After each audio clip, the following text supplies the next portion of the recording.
Ellie, and today I'm reading Nanea, The Spirit of Aloha, which is a book about a 9-year-old girl who lives in Hawaii in 1941. I've sent out a link so that you can download the book and you can read along with me, or you can read it on your own. Let's get started. Chapter 1, Not the Baby of the Family. Sunlight slivered through the blinds. Nanea Mitchell stretched, breathing in the sweet outside smells of ginger and plumeria and the savory inside smells of breakfast. Sausage! Melee thumped her tail in anticipation. Good morning, you silly poi dog, Nanea said, giving Melee a pat. She hopped out of bed and turned the wall calendar from October to November 1941. It was Saturday, so Nanea dressed for Hula lessons, putting on a sleeveless blouse and a pair of shorts. Her 15-year-old sister, Mary Lou, yawned, loosening her braids as she slid out of her bed across the room. She walked to the vanity, shaking her dark waves over her shoulders, and clicked on her little Admiral radio. Your hair looks nice, Nanea said. Mary Lou picked up her hairbrush and turned to Nanea. Let me fix yours. It's fine, Nanea leaped out of her reach. Alice Nanea Mitchell, Mary Lou scolded, using Nanea's full name. Sometimes you were so childish. Not today. Nanea picked up her eke hula, a basket for carrying implements and costumes. See, I'm all ready for hula class. Nanea had both sets of wooden dancing sticks. The kala'au were the size of a ruler. When she hit them together, they made a tick-tick sound like the big clock in her third-grade classroom. The longer puili made a happy noise that reminded Nanea of the cash register at Pono's Market, her grandparents' store. That reminded her of something else. Why can't I go to work with you after class today? She asked. Tutu says I'm a big help. Tutu spoils you, Mary Lou answered, fluffing her hair, because you're the baby of the family. Nanea knew that her grandmother did not spoil her, and she was not a baby. But before she could say anything to Mary Lou, their brother David ducked his head into the girls' bedroom, sending in a wave of Old Spice aftershave. Nanea noticed the ukulele case in his hand. You playing today? She asked. 17-year-old David worked as a bellboy at the Royal Hawaiian Hotel, but sometimes he filled in when one of the musicians was sick or surfing. Maybe, he said. I'm a Boy Scout. I'm always prepared. When her big brother smiled, Nanea thought he was as handsome as any movie star. Breakfast is ready. Come on. The girls followed him to the kitchen. Good morning, Nanea said, kissing Papa's cheek. His hair was wet from the shower. More like good night for me, Papa replied. He worked the graveyard shift, so he went to bed after breakfast, which was really his dinner. Do you like my aftershave? Papa grinned. Instead of Old Spice, it's Old Fuel. Nanea had heard that joke a million times, but she laughed anyway. Nothing washed away the smell of oil that Papa got from working as a welder at the Pearl Harbor shipyard. There were so many ships, and planes too, at Hickam Field next to the shipyard. David said because Pearl Harbor was a big deal in the Pacific, Papa was a big deal in the Pacific. That always made Papa laugh. Nanea turned to her mother. Why can't I work at Pono's Market? I'm nearly 10. Mom tucked a stray lock of hair behind Nanea's ear. Don't be in such a hurry to grow up. Yeah, monkey. David waved his fork. Enjoy being a kid as long as you can. I would love to be 9 again, Mary Lou said. No responsibilities. Nanea frowned. She had plenty of responsibilities. She took care of Melee and set the table and always turned in her homework on time. But Nanea wanted grown-up responsibilities, like working at the market. Is that a storm cloud on someone's face? Papa teased Nanea. She leaned her head against her father's. His hair was carrot red and hers was brown. He had blue eyes, she had hazel. The Mitchell kids were all born on Oahu like Mom. Papa had been born in Beaverton, Oregon, far away, which is right near us. He grew up on a farm, not in a city like Honolulu. Despite those differences, Nanea and Papa were very much alike. They loved many of the same things, the funnies, fishing, and dogs, especially Melee. Nanea wrapped her arms around Papa's neck and squeezed 2 times. That was their secret code for buddies forever.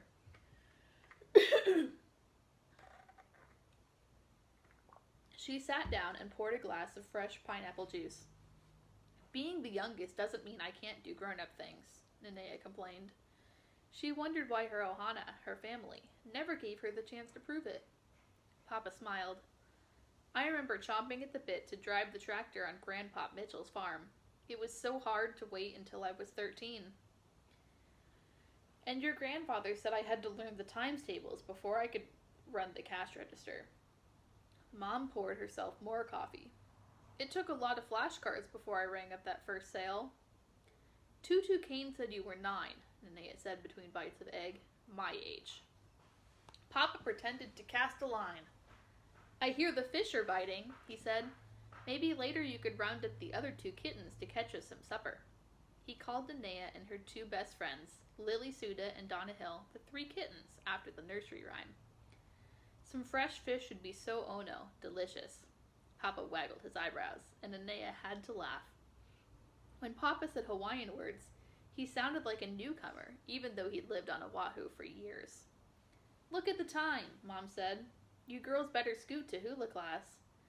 Outside, Mary Lou's rubber slippers slapped against the sidewalk, while Nanea's bare feet made soft pat, pat, pat sounds. Melee ran behind them. She had come to hula lessons since the day Nanea had started, when she was 4 years old. At Tutu's, Nanea greeted her grandmother in the traditional way, pressing foreheads and noses together and taking a deep breath.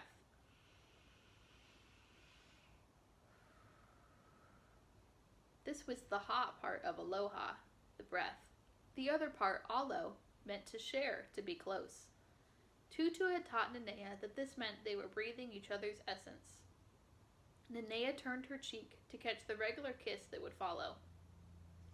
Then she skipped off to join Mary Lou and the other dancers, lined up against the lanai. The covered porch at the back of the house was Tutu's hula studio.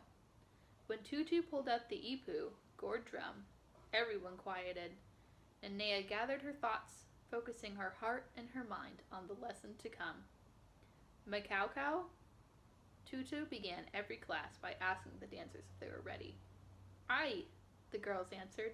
Yes.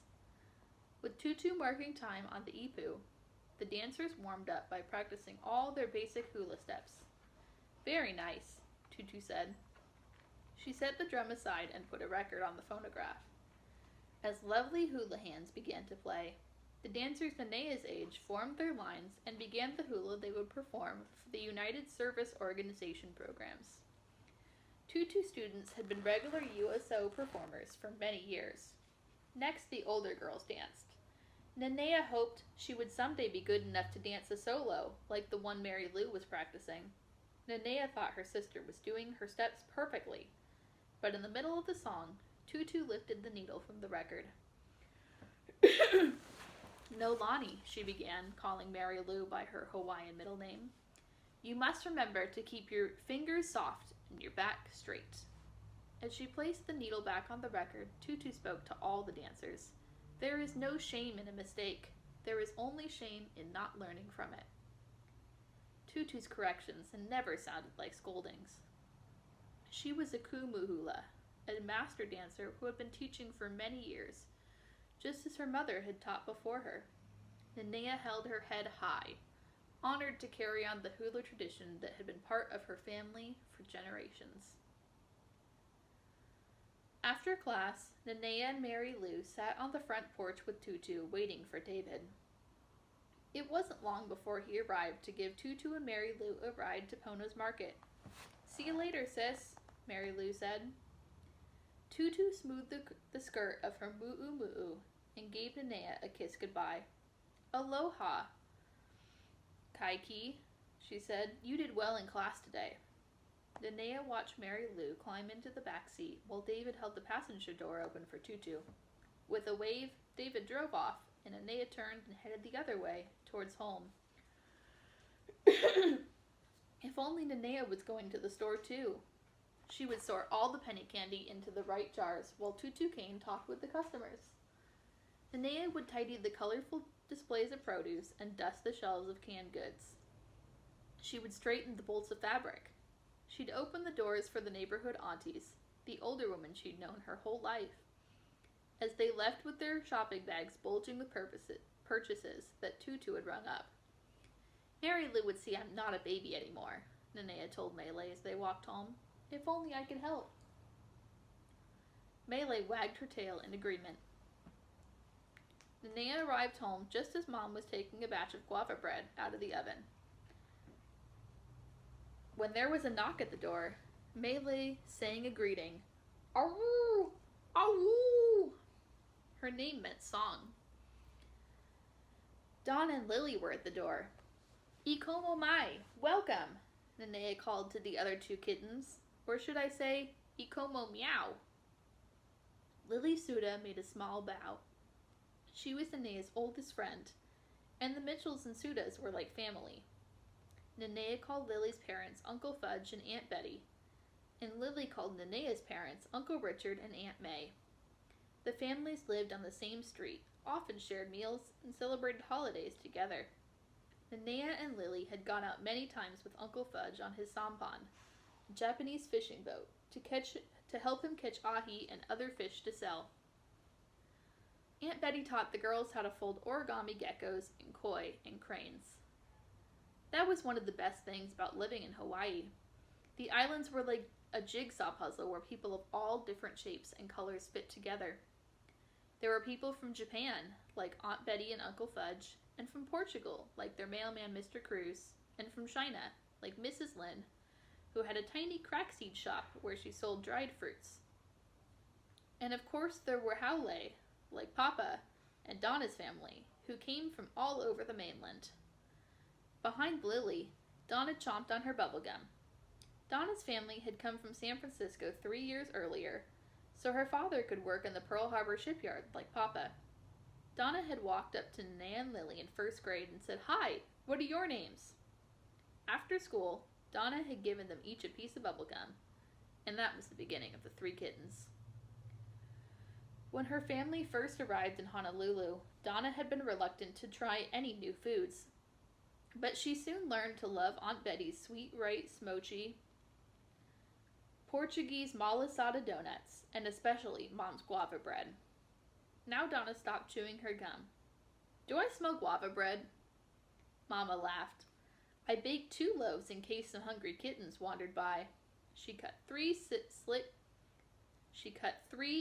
slices while Donna threw away her gum. That was a hard one. 3 thick slices. The girls took the bread out on the porch so they wouldn't wake Nanea's father, who was still sleeping. "How was Hula class?" Lily asked. She couldn't take Saturday morning lessons with Tutu because that's when she had Japanese language class. But Lily liked dancing as much as Nanea did.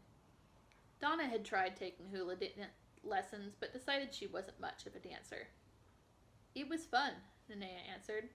"Tutu started to teach us a new dance to perform at the USO Christmas show next month." Then Nanea looked at Donna. "What do you have there?" Donna lifted her arm and a newspaper slid out. Nanea caught it before it fell in the dirt. "Isn't this your dad's?" Nanea had never met anyone who was so interested in the news. Mr. Hill was always talking to Papa about the war in Europe. Donna took another bite of bread. "He saw something we'd be interested in." "What?" Lily asked. Donna shrugged. "He said we'd find it." Nanea opened the paper, skimming headlines about battles in Germany and Russia. "Seems like everybody's in the war except America," Lily said. "Skip those war stories," Donna said. "They don't have anything to do with us here on Oahu." Nanea pressed her finger to the paper. "A contest. The Honolulu Helping Hands contest," read Lily. "That must be what Dad meant," Donna said. "The grand prize is a brand new Schwinn bicycle," Nanea added. Donna whistled. "That is interesting." "What are the rules?" Lily asked.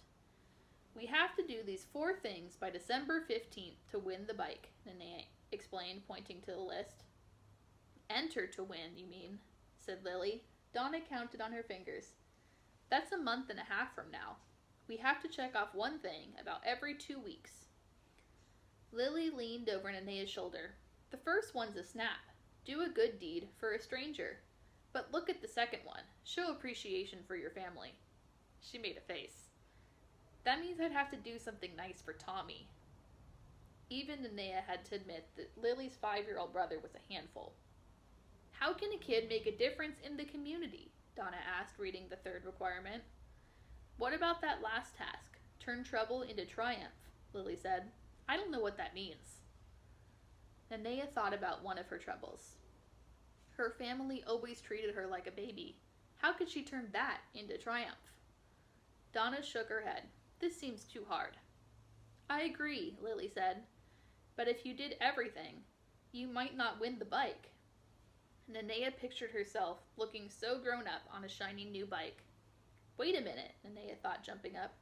Doing everything for the contest and winning that bike would surely prove that she wasn't a baby. I'll be right back. Nanea ran inside, quickly returning with a piece of paper and a pencil.